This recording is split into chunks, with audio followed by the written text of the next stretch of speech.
All right, so here we are. We are going to be doing 1.2.1 and 1.2.2, so we're kind of packing two lessons into one today. Just a reminder, our last lesson, and I forgot to write last class's date down, on the 9th and the 11th, that was Monday and Wednesday, we were practicing taking an equation and then turning it into a table and then turning it into a graph. So that was this work that we did right here. And we did it by hand, and we also did it using a calculator. We're going to be doing more of this today, but with a different type of equation. But before we get into that, we need to talk about radicals.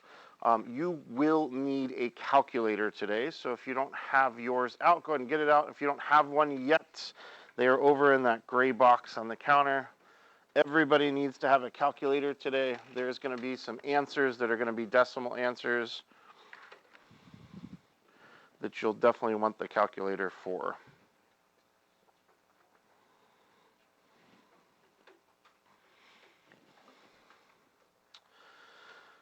So our goal today is to, again, practice taking an equation and turning it into a table and graph. I'm just going to preview. This will be the next page is where we're going to end today. These are the two equations that we're going to graph. And these equations both have what we call radicals or roots in them. That's that little square root symbol. Have you all seen that square root symbol before? Have you ever seen a square root symbol that had a little number tucked in the top of it? This might be new to you. This one's actually not a square root, it's a third root. Some people call it a cube root. There's such a thing as a fourth root and a fifth root, and later on this year we're going to be looking at like 27th roots. And I'll just tell you, when it gets to these get a little bit complicated, but that's why we grabbed calculators. We're going to let the calculators deal with the complications for this. All right, so that's what we're going to get to, but I want to make sure we understand what a square root is. So I'm going to write a couple notes up top here, and I'd like you guys to write this down too. Could you please write down the square root of 9 equals,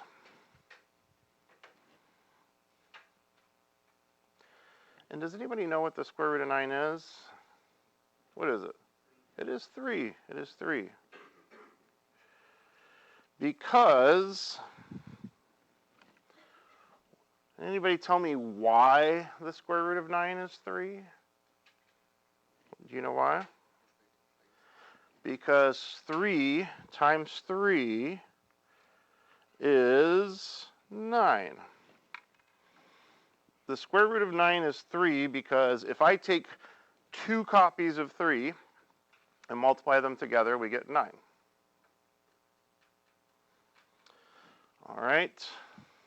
I want you to write one more thing up here for me, and if you don't have room, you could always squeeze it on the side. I kind of ran out of room, so I'm going to put it on the side over here. Go ahead and write a square root with an 8 in there, but then tuck a little 3 up there. So now we're not talking about a square root anymore. This is a cube root or a third root.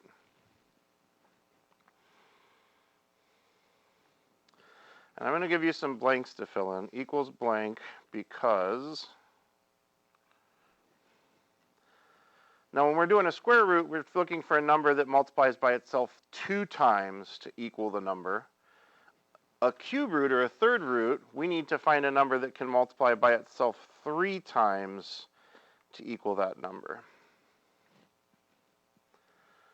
So can you think of a number that can multiply by itself 3 copies of the same number, all multiplied together, and the answer comes out to be 8? What number are you thinking of? Show me with your hands. Can you do it? Oh, a lot of you are thinking 2s. Good. Yeah, 2 times 2 is 4, and then times another 2 would get us 8, wouldn't it? So the cube root of 8 is 2, because 2 times 2 times 2 equals 8. You get the idea? All right. So we're going to practice kind of doing this backwards. I'm going to walk you first through the first couple here, and then I'm going to ask you to finish up this first section. So the answer is 11, and this is a square root. So how many copies of 11 are going to multiply together to equal the inside? Square root, it's always 2. So I'm thinking 11 times 11 equals, and whatever this number is what should go in there. Do you guys know what 11 times 11 is? If not, you got a calculator in front of you. That's 121. So the square root of 121 is 11 because 11 times 11 equals 121. Let's look at number 3 here. The cube root of something is 2. Now, we just did that, so we know what this one is. But pretend you didn't know what it was. How would you do it? You'd say, if my answer is 2, and this is a third root, then 3 copies of that 2 must multiply together to equal whatever's in there. 2 times 2 times 2 is 8.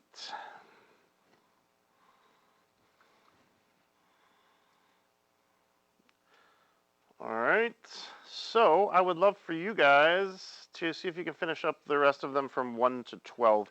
Please pause before you go on to number 13 and just wait for the rest of us. Just give you a couple of minutes there. When you get up towards the end, you're going to see some 4th roots and 5th roots. We didn't talk about those yet, but I am very confident that you guys can take an educated guess about what to do with them.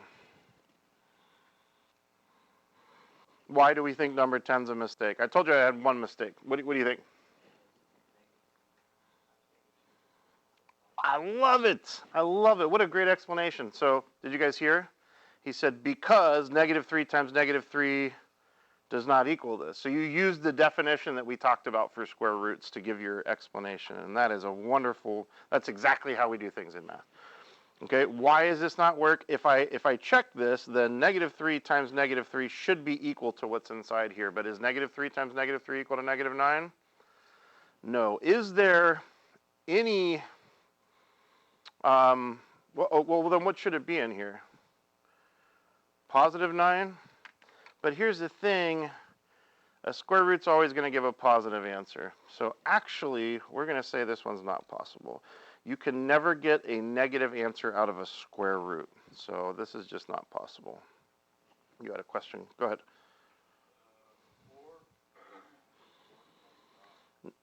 It's 125. There's 2 mistakes on here. That one I did not mean to make. Good catch. All right. Are there any others? Thank you guys for keeping me honest.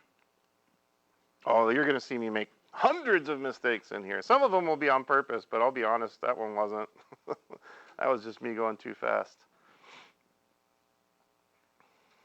All right. So this next thing, you're going to love this. And I don't need you to finish the rest of these if you're still working on them. Just leave them blank. That's fine. If you've done a few, you've gotten the main idea. All right, so this next part, I really like this. I'm going to give you a couple examples here, and then I'm going to see if you can figure out the pattern. Okay, you ready? Just watch me. Don't worry about writing this down. I'll give you some time here in a second. Just eyes up here, please. You ready?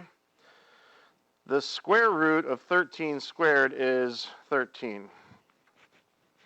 And the square root of 25 squared is 25. And the square root of 54,321 is, anybody want to guess? 54,321. What's going on here? Now this one's different. Anybody want to guess on 16? What do you suppose the third root of 15 to the third is? Take a guess. 15's right. What do you suppose the third root of 42 to the third power is? It's 42. The third root of -8 to the third power? -8. Ooh, these didn't even have numbers. Is that going to mess us up, though? Go ahead and write down what you think the answers to 19, 20, and 21 are going to be.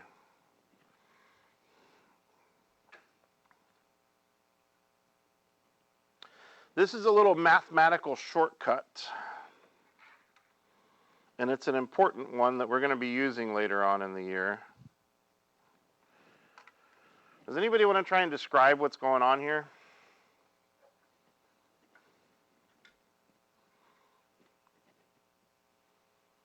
Any ideas?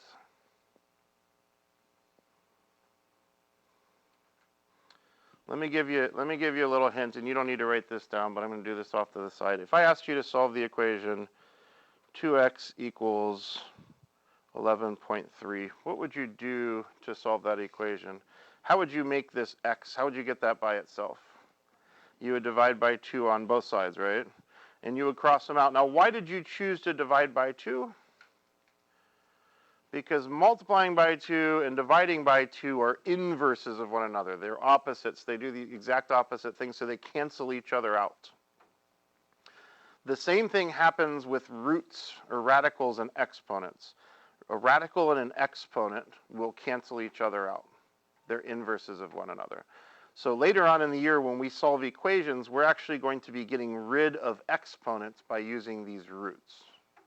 That's not going to come for a while. You won't see that in the equation for a while, but I wanted to introduce you to the idea. Now, in order for them to cancel, you've got to have the same power as you do the root. Does anybody think this one looks weird because it doesn't have a little 2 in it? You could put a little 2 in here. Any square root actually has a little invisible 2 in it. We never write. If you ever see something without a number, then that number is a 2. So anytime that root matches the exponent, they just essentially cancel each other out, and you just have what's inside left over. All right, next, this is where we're going to want our calculator. I need you guys to know how to type these things into your calculator. Now, some of you may know what the square root of 81 is without a calculator, but it is absolutely essential that you pay attention right now and learn how to use your calculator to type that in and verify it. So, could I get you guys, please, if you've got a calculator that looks like this, could you hit the mode button and use your arrows and make sure that classic mode is highlighted. We want classic mode. So hit the mode button, it's up at the top, and arrow down, go to classic mode. If you don't have this style of calculator, don't worry about that. Yours is probably already in classic mode. All right, and then you can hit clear, and it'll take you back to your home screen, clear everything out. So when we do a square root, if you look on the side of the calculator, there are actually 2 square root buttons. Do you see them? And you see how they're above the buttons? That means we need to use our second button to get to them. Now, don't miss this. This is important. If you're doing a square root, you want the one without the x, the one that's just a square root, not the one with the x in front of the square root, but just the square root. So everybody right now with me, find your square root button, hit second, hit that button, and it should look like this. Type in 81, end your parentheses, and hit enter, and that gives you your answer. And I bet many of you already knew that was going to be 9. Is anybody having trouble finding square roots? Do you find it on yours? I see. So it's these 2 buttons. We want this one, so we're gonna. Well, we gotta hit this first because it's above. So the second is going to give us the thing that's above. There you go. Yep. And we're going to stick this in classic mode. Okay. You got it. Anybody else having trouble with the square roots? Did you find it on yours? Awesome. All right, so go ahead and do the rest of those on that top row. And I'd like you to punch them into your calculator, even if you know what they are. Again, I bet most of you know what the square root of 36 is, but practice typing it in. Now, if you ever get something that looks like this, that means you used the wrong button. Just hit clear and use the other square root button, the one without the x.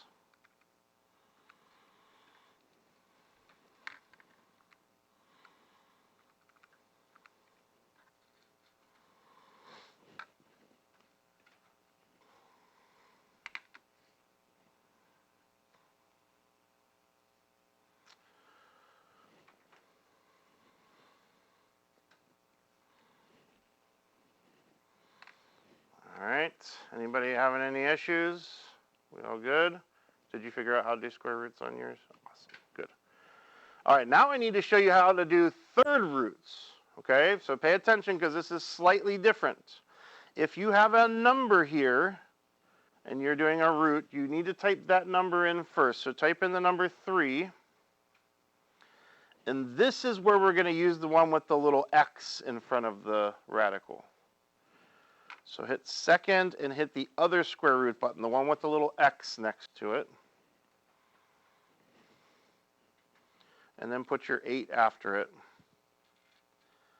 And we've already done the cube root of 8 a couple times today. We know the answer should be 2, and our calculator is verifying that. All right, if you would, go ahead and finish up the rest of those up to 33. I'll tell you that you are going to get an error on your calculator for one of them because one of these is impossible. So if you get an error, just write not possible. Please let me know if you're having any trouble doing those cube roots or square roots, and then answer the questions down at the bottom of the page. We'll come back together in about 2 minutes and finish this up. So number 30 was the weird one. I just want to show you what happens on the calculator. If you try and take the square root of a negative number, it's going to say domain error. And that's because you can't take a square root of a negative number. There's no number that can multiply by itself twice to give you a negative number. So the answer is no. However, you can take the cube root of a negative number. We actually did it in number 31 and it worked just fine.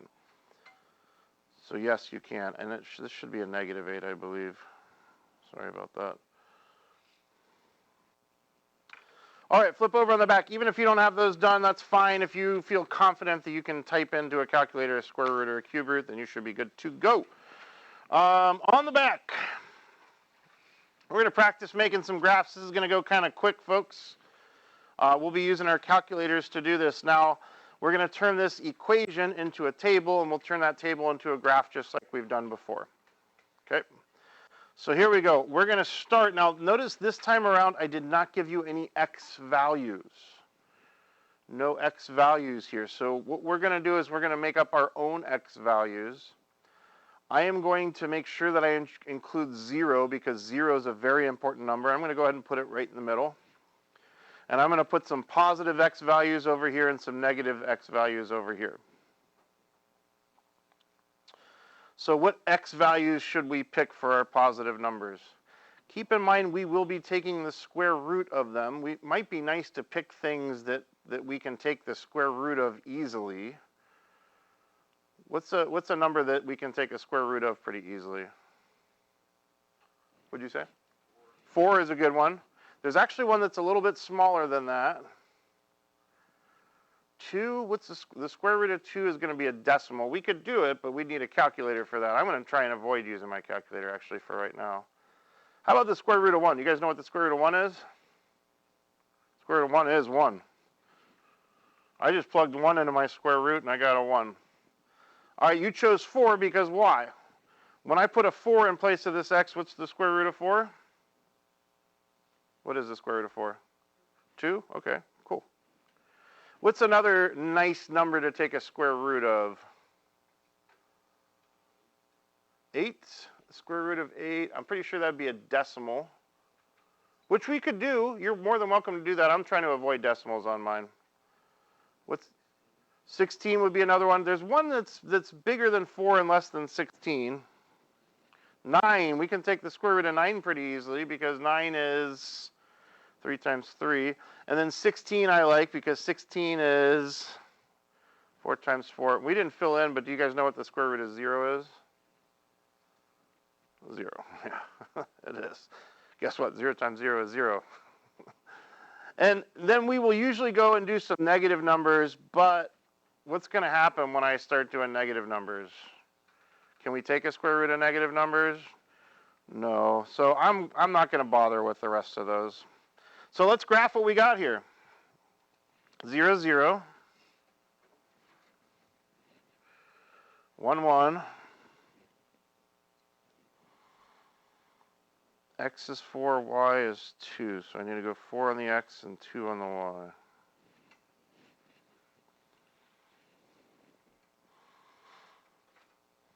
y. X is 9, y is 3, so 9 would be here. Need to go up 3. X is 16. Oh, this graph is perfectly sized for this.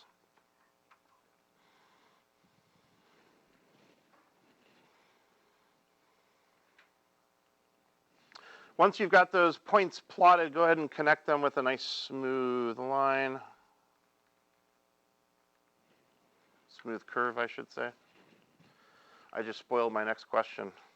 Does this look linear to you? Do those points fall in a straight line? They do not, they curve. What does this remind you of? This reminds me of something that we've been graphing, actually. You remember that P word for those U-shaped things we've been graphing? What was that P word? Parabola. Doesn't this kind of look like half of a parabola, but on its side? Like if I flipped it this way and I drew the other half of the U, that would be a parabola, wouldn't it? So it does kind of look like half a parabola. Hey, I got a question. Would the graph keep going this direction? Like if I had another point here, I could do 25 and 5, and that would be way out there, wouldn't it? And I could keep going, 144 and 12. There are a bunch more points out here, so I'm going to draw an arrow to show that the graph would keep going. And then the follow-up question to that is, what about over here? Should there be an arrow here? Does the graph keep going when we go into negative values? It does not. It actually stops. So we need to have that graph just stop at that point right there. So there we go. That's the graph of y equals the square root of x. Pretty cool, huh? There would be an easier way for us to get this table, and I want us to use that in the next example, okay? Can you guys stick with me for just a second? This would have been easier to do if I had just done my y values first. If I let my y go 1, 2, 3, 4, and then I could just square each of those because squaring and square roots are opposites. And I want us to try that here. So go ahead and put 0 here. We know it's going to be 0 and 0. And let's write our y values, and then we'll come back and figure out our x values. 1, 2, 3, 4.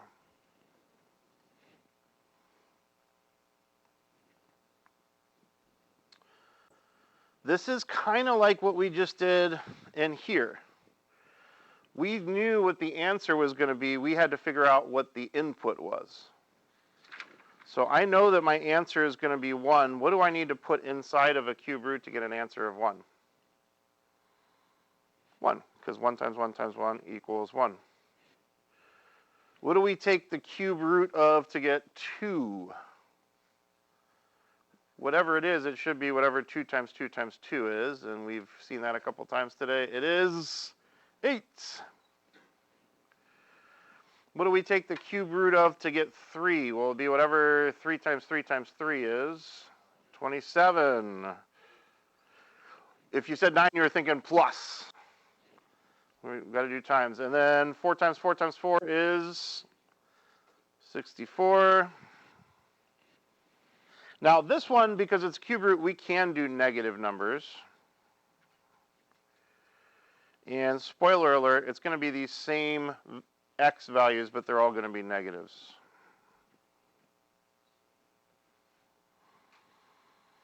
So go ahead and plot those points, and you'll see what a cube root function looks like.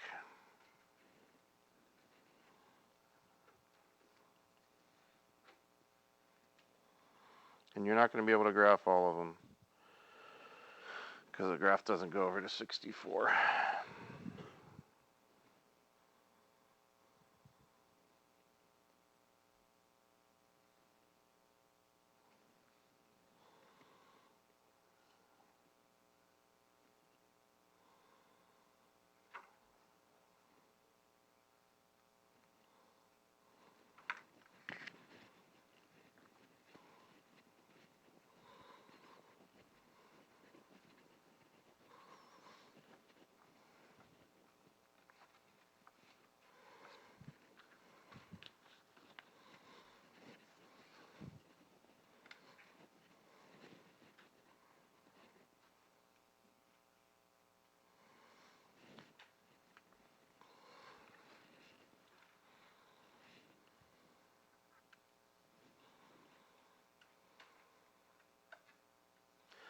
So our main learning goal today involved playing with square roots and cube roots. Do you all feel comfortable that you can drive your calculator to do a square root and a cube root now?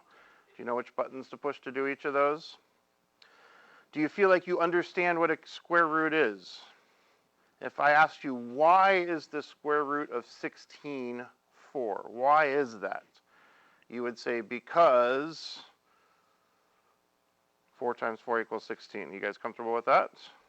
All right. And then we're just introducing these two new shapes. This is our cube root graph, and this is our square root graph. This will become important later on in mathematics. You'll be expected, when you see a graph and you can kind of see that half of a u on its side, you'll be expected to know, oh, that's some kind of square root equation. When you see kind of this S-shaped thing that's really stretched out to the left and right, you'll know, oh, that's a cube root graph. But that's coming later on. Today we're just kind of introducing you to what they look like. All right, you guys did awesome today. I'm going to get your assignment, and I would love for you to knock